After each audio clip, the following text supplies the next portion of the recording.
Fly Dubai flight 981 तूफानी हवा को चिरते हुए बहुत तेजी से आगे बढ़ रही थी, साथ साथ अपना हाइट भी गेन कर रही थी। तभी इस विमान का एंगल अचानक से बदल जाता है और ऊंचाई बहुत तेजी से खोने लगता है। फर्स्ट ऑफिसर कैप्टन को बार बार समझा रहे थे कि ऐसा मत करो, ये गलत है। इतना कहते कहते फ्लाइट 981 पायलट के कंट्रोल से पूरी तरह से बाहर हो गया और पलक झपकते इस विमान का वो हाल हुआ शायद ही किसी विमान का आज तक ऐसा हुआ होगा। तो आइए जानते हैं पूरी कहानी आज के इस वीडियो में। फ्लाई दुबई फ्लाइट 981 55 पैसेंजर्स और 7 क्रू मेंबर के साथ अपने शेड्यूल से आधे घंटे लेट तकरीबन 10:37 पर दुबई इंटरनेशनल एयरपोर्ट से उड़ान भरती है। इस विमान का अगला मंजिल रोस्टोव-डॉन इंटरनेशनल एयरपोर्ट था, जो कि रसिया में है। यह सफर लगभग 4.5 घंटे का था, लेकिन इस 4.5 घंटे के लिए इस विमान में 8 घंटे का फ्यूल बढ़ा गया था। वो क्यों, आपको आगे पता चल जाएगा। 37 वर्षीय पायलट एरिस्टोस सुकराटोस, जो कि इस विमान के कैप्टन थे, इन्हें लगभग 6000 घंटे से ज़्यादा विमान को उड़ाने का अनुभव था। 36 वर्षीय अलेजेंड्रो अकुडुस अलावा, जो कि इस विमान के फर्स्ट ऑफिसर थे, और इन्हें भी लगभग 5700 घंटे का अनुभव था। ऐसे तो कैप्टन रसिया के लगभग हर एयरपोर्ट्स पर पहले फ्लाई कर चुके थे, लेकिन रोस्टोव-डॉन एयरपोर्ट के लिए पहला अनुभव होने वाला था, इवन फर्स्ट ऑफिसर को भी। तकरीबन 4 घंटे के बाद यह विमान रसिया के एयर स्पेस में दाखिल कर जाती है और इनिशियल फिक्स से डिसेंड करना शुरू करती है।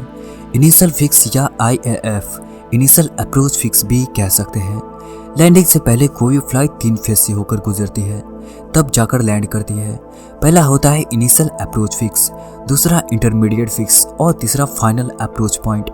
इनिशियल अप्रोच फिक्स फ्लाइट के डिसेंडिंग का सबसे स्टार्टिंग पॉइंट होता है, मतलब इसी पॉइंट से पायलट विमान की ऊंचाई को घटाना शुरू करता है। इंटरमीडिएट फिक्स से फ्लाइट के स्पीड और फ्लैप्स को एडजस्ट करना पड़ता है, और फाइनल अप्रोचिंग पॉइंट से पायलट को विमान को रनवे के सेंटर लाइन से मिलाना होता है। खैर, फ्लाई दुबई फ्लाइट 981 डिसेंडिंग करते हुए रोस्टोव-डॉन एयरपोर्ट के लिए आगे तो बढ़ रही थी, लेकिन मौसम बहुत ही ज़्यादा खराब था। टर्बुलेंस बहुत ही ज़्यादा हाई था। विंड गस्ट की स्पीड लगभग 65 किलोमीटर प्रति घंटा की रफ्तार थी। विंड गस्ट का मतलब होता है कि हवा का गति अचानक से बहुत ज़्यादा बढ़ जाना, पर यह लगभग सिर्फ 20 सेकेंड्स के लिए होता है। इतने खराब मौसम होने के बावजूद भी फ्लाइट 981 के पायलट ने लैंडिंग करने का निर्णय जारी ही रखा। विमान की दूरी एयरपोर्ट से सिर्फ 8 मील अब बची थी, इसलिए फाइनल डिसेंडिंग के लिए पायलट फ्लाइट की स्पीड और फ्लैप्स को एडजस्ट करना शुरू कर दिया। इसको ले खाते हुए अब फ्लाइट की दूरी सिर्फ 4 मील ही रह गई थी। तभी अचानक से कॉकपिट में onboard with the radar system pilot को वार्न करना शुरू कर देता है, go around Windsor, go around Windsor. इसका मतलब ये था कि सामने का विंड बहुत ही ज़्यादा खतरनाक है, आप इस लैंड को अबॉर्ट करें और फिर से क्लाइंब करना शुरू कर दें। इसके बाद कैप्टन ने वही किया जो उन्हें करना चाहिए था। जमीन से सिर्फ 1000 फीट की ऊंचाई से कैप्टन को फोर्सली इस लैंड को अबॉर्ट करना पड़ा और गो अराउंड को इनिशिएट करके फिर से क्लाइंब करना पड़ गया। इधर फर्स्ट ऑफिसर ATC को इन्फॉर्म कर दिया कि विंड शेयर के कारण हम गो अराउंड कर रहे हैं। विंड शेयर का मतलब होता है कि हवा का रुख अचानक से बदल जाना। हेड विंड टेल विंड में इंस्टेंटली चेंज हो जाता है, और टेल विंड हेड विंड में जो हवा विमान के पीछे से आती है उसे कहते हैं टेल विंड। टेल विंड असल में विमान को आगे पुश करती है, जिसके कारण फ्लाइट की स्पीड बढ़ जाती है, और जो हवा विमान के आगे से आती है उसे कहते हैं head wind. Head wind flight की स्पीड को कम कर देती है, मतलब ये एक तरह का ड्रैग क्रिएट करता है। तो विंड शेयर से विमान को लिफ्ट मिलना बंद हो जाता है, जिसके कारण विमान ड्रॉप होकर क्रैश भी हो सकती है। इसलिए कम ऊंचाई पर इसे अवॉइड करना ही ठीक रहता है। सो फ्लाइट 981 के गो अराउंड करने के बाद एक और विमान एरोलॉट फ्लाइट 1166 लैंडिंग के लिए फाइनल डिसेंडिंग पर थी, लेकिन इसे भी सेम वही वार्निंग मिला जो कि फ्लाइट 981 को मिला था, एंड फोर्सली इस फ्लाइट को भी लैंडिंग अबॉर्ट करके फिर से गो अराउंड करना पड़ा। पर ये दोनों विमान कोई इकलौता विमान नहीं था जो कि लैंडिंग को अबॉर्ट करके गो अराउंड किया था। इससे पहले 2 और फ्लाइट विंडसर के कारण गो अराउंड की थी। सो अब रोस्टोव-डॉन एयरपोर्ट के ऊपर 3 नहीं बल्कि 4 विमान चक्कर लगा रही थी, और ये चारों विमान का पायलट मौसम ठीक होने का इंतजार कर रहे थे। चक्कर लगाने का मतलब ये था कि विमान होल्डिंग पैटर्न पे था, वार्निंग पैटर्न का मतलब ये होता है कि जैसे कि रोड पर ट्रैफिक के रेड लाइट ऑन होते ही आप गाड़ी को रोक देते हो और सिग्नल ग्रीन होने के बाद आप अपनी गाड़ी को मूव कराना शुरू कर देते हो। तो सिमिलरली हवाई जहाज के साथ भी यही सेम फंडा अप्लाई होता है, लेकिन कोई भी फ्लाइट एक जगह हवा में ठहर नहीं सकता। सो इसलिए एयरपोर्ट के ऊपर इर्द गिर्द एक पैटर्न में इसे चक्कर लगाना होता है और इसे ही कहते हैं होल्डिंग पैटर्न। लेकिन होल्डिंग पैटर्न करने का एक प्रोसीजर होता है। फ्लाइट कोई भी VOR या DME एंटीना को अपना एक रेफरेंस पॉइंट बना लेता है और इसी एंटीने के ऊपर चक्कर लगाना शुरू कर देता है। एंड ये चक्कर तब तक लगाते रहता है जब तक एयरपोर्ट पर के ट्रैफिक या वेदर क्लियर ना हो जाए।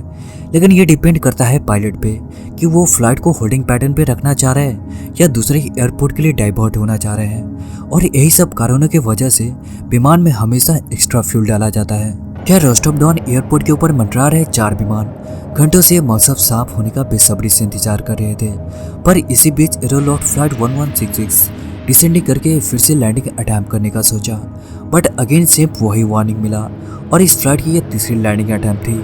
आखिरकार तंग आकर इस विमान के पायलट को दूसरे एयरपोर्ट के लिए डाइवर्ट होना ही पड़ा और इस फ्लाइट के साथ जो और 2 विमान होल्डिंग पैटर्न पर थी वो भी दूसरे एयरपोर्ट के लिए डाइवर्ट हो गई। लेकिन फ्लाई दुबई अभी भी होल्डिंग पैटर्न पर ही था। Rostov Don ATC fly Dubai के पायलट को इन्फॉर्म किया कि तीनों फ्लाइट दूसरे एयरपोर्ट के लिए डाइवर्ट हो चुकी है, तो क्या आप भी डाइवर्ट होना चाह रहे हो? बट फ्लाई दुबई के पायलट ने रिप्लाई दिया कि नहीं, अभी हम स्टे करेंगे और वेदर सही होने का इंतजार करेंगे। तकरीबन 2 घंटे के होल्डिंग करने के बाद कैप्टन को वेदर रडार डिस्प्ले पर मौसम थोड़ा सा साफ नजर आता है एंड अगेन फिर से यह विमान लैंडिंग के लिए डिसेंडिंग करना शुरू करता है। थोड़े बहुत टर्बुलेंस थे लेकिन एवरीथिंग सीम्स नॉर्मल। पर जैसे ही यह विमान फाइनल डिसेंडिंग के लिए एंटर किया, विमान को एक जोरदार झटका लगा जिसके कारण फ्लाइट की स्पीड 150 नॉट से 176 नॉट्स चली गई, वो भी सिर्फ 2 सेकेंड्सों में। And guys, this is the tailwind of wind shear. लेकिन इस बार विंडशीयर की कोई भी वार्निंग अलार्म नहीं आई थी।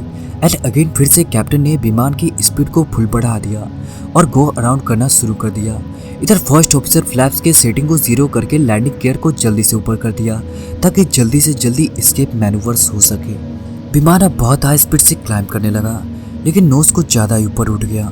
नोज को डाउन करने के लिए कैप्टन योग को आगे की तरफ पुश तो किया, लेकिन जब इस योग से बात नहीं बनी तो योग के साथ साथ ट्रिम को भी अप्लाई करना शुरू कर दिया।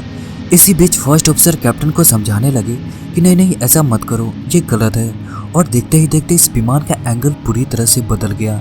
जो नोज पूरी तरह से ऊपर उठा था वह पूरी तरह से नीचे झुक गया, पर कैप्टन पूरी तरह से डिसओरिएंट हो चुका था। जब तक कुछ समझ में आता तब तक बहुत देर हो चुका था और पलक झपकते ही यह विमान रनवे से बहुत जोरदार हिट हुआ and lastly fly Dubai flight 981 आग के गुब्बारे में लिपट गया और इस विमान में जितने भी क्रू मेंबर्स और पैसेंजर्स थे सारे के सारे मारे गए और यह विमान जमीन से इतना जोरदार टकराया कि इसके पड़कचे उड़ गए। बट ये फ्लाइट खराब मौसम के कारण कैसे क्रैश हो गई? क्योंकि कोई भी फ्लाइट को इस तरह से डिज़ाइन किया जाता है कि वो आंधी तूफान को सबको झेल लेता है, लेकिन इस फ्लाइट का मिस्ट्री सिर्फ इन्वेस्टिगेटर ही सुलझा सकता था। तो क्रैश के अगली सुबह ही सारे जांच पड़ताल शुरू हो गए। इन्वेस्टिगेटर ने सबसे पहले क्रैश के CCTV फुटेज को देखा।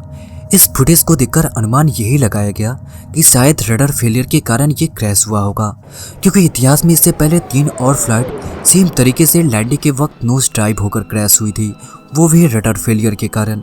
इसलिए इन्वेस्टिगेटर ने फर्स्टली फ्लाइट 981 के रडार एक्चुएटर को चेक किया, क्या ये लास्ट मोमेंट में डिसेबल हो गया था। रडार एक्चुएटर एक तरह का सिलेंड्रिकल पिस्टन होता है जो कि रडार को मूव करने में हेल्प करती है।